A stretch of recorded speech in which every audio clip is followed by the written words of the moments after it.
আসসালামু আলাইকুম। Welcome back to my channel. সজনে ডাঁটা যেমন জনপ্রিয় একটি সবজি, ঠিক তেমনি সজনে গাছের পাতা শাক বা ভর্তা হিসাবে খাওয়া যায়। সজনে পাতায় রয়েছে ভিটামিন এর একটি বড় উৎস। Vitamin C, calcium, protein, iron, zinc কি নেই এই পাতার মধ্যে। এমনকি শরীরের কোলেস্টেরল, ডায়াবেটিস এর মাত্রা নিয়ন্ত্রণে জাদুর মতো কাজ করে। এছাড়া রয়েছে সজনে পাতায় আরও হাজারো গুণ। তাই তো গবেষকরা সজনে পাতাকে বলে থাকে নিউট্রিশন সুপারফুড।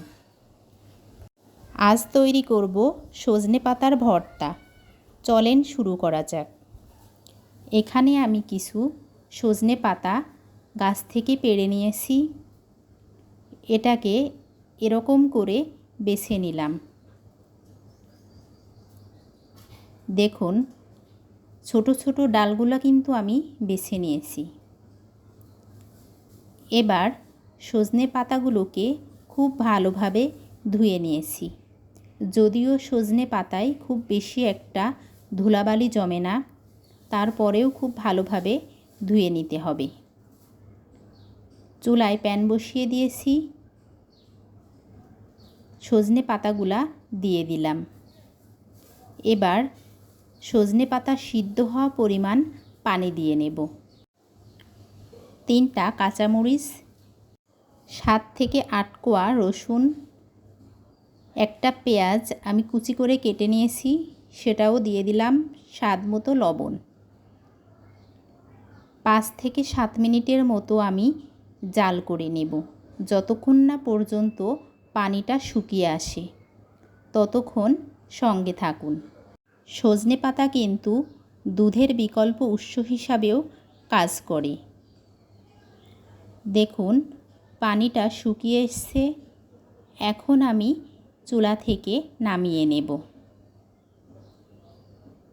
যেহেতু আমি সজনে পাতাটা ভর্তা করব, এজন্য কিন্তু পাতায় কোনো রকম পানি রাখা যাবে না। এখন আমি এই পাতাগুলোকে শিলপাটায় বেটে নেব। অবশ্যই চেষ্টা করবেন শিলপাটায় বেটে নেয়ার।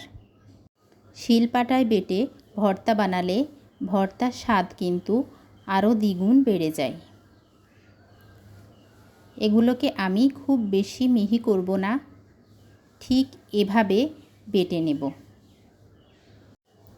এভাবে আমি সবটুকু পাতা বেটে নিলাম। দেখুন, কালারটা কত দারুণ এসছে। ফ্রাই প্যানে সামান্য সরিষার তেল দিয়ে নিলাম। তেল গরম হয়ে এসছে।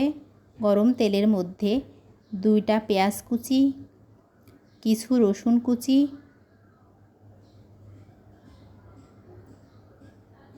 2টা কাঁচামরিচ, 2টা শুকনা মরিচ, এগুলোকে আমি ব্রাউন কালার করে ভেজে নেব।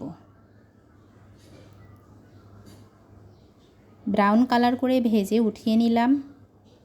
আবারও চুলায় সরিষার তেল দিয়ে নেব। অবশ্যই চেষ্টা করবেন এই ভর্তাটা তৈরির জন্য সরিষার তেল ব্যবহার করার। সরিষার তেল দিয়ে ভর্তা করলে খেতে কিন্তু খুবই টেস্টি লাগে। তেলের মধ্যে 1/2 চা চামচ জিরা এবং 5 ফোড়ন দিয়ে দিলাম। এটাকে একটু ভেজে নেব। তারপর বেটে রাখা সজনে পাতাগুলো ফ্রাই প্যানে দিয়ে 2 থেকে 3 মিনিটের জন্য আমি ফ্রাই করে নেব। চুলার জালটি অবশ্যই লো হিটে রাখতে হবে। খুব বেশি ভাজা যাবে না কিন্তু। খুব বেশি ভেজে নিলে ভর্তাটা কিন্তু পারফেক্ট হবে না। দেখুন কতটা সফট হয়েছে। এটাকে খুব হালকাভাবে ফ্রাই করে নিলাম। এখন আমি পাত্রে উঠিয়ে নেব। এবার আমি ভর্তাটা তৈরি করে নেব।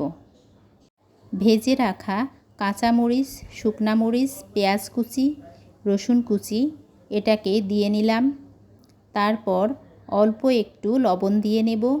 যেহেতু সজনে পাতা সিদ্ধ করার সময় আমি কিন্তু লবণ দিয়ে নিয়েছিলাম, এজন্য এখন লবণের পরিমাণটা কম দিলাম। এবার হাতের সাহায্যে খুব ভালোভাবে ভর্তাটা তৈরি করে নেব। ততক্ষণ দেখতে থাকুন। আমার রেসিপি যদি আপনাদের ভালো লাগে চ্যানেলটি অবশ্যই সাবস্ক্রাইব করুন, লাইক কমেন্ট শেয়ার করুন, পাশে থাকা বেল আইকনটি বাজিয়ে দিন যাতে আমার রান্নার ভিডিও সবার আগে আপনাদের কাছে পৌঁছায়।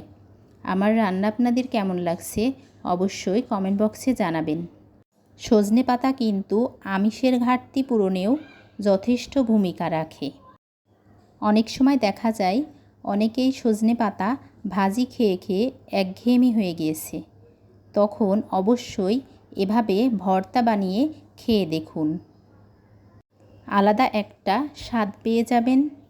আর সজনে পাতার রেসিপি তৈরি করার ইচ্ছেটাও দ্বিগুণ বেড়ে যাবে। সজনে পাতা যেমন পুষ্টির চাহিদাও পূরণ করে, ঠিক তেমনি সকল রোগের ঔষধি হিসাবেও কাজ করে।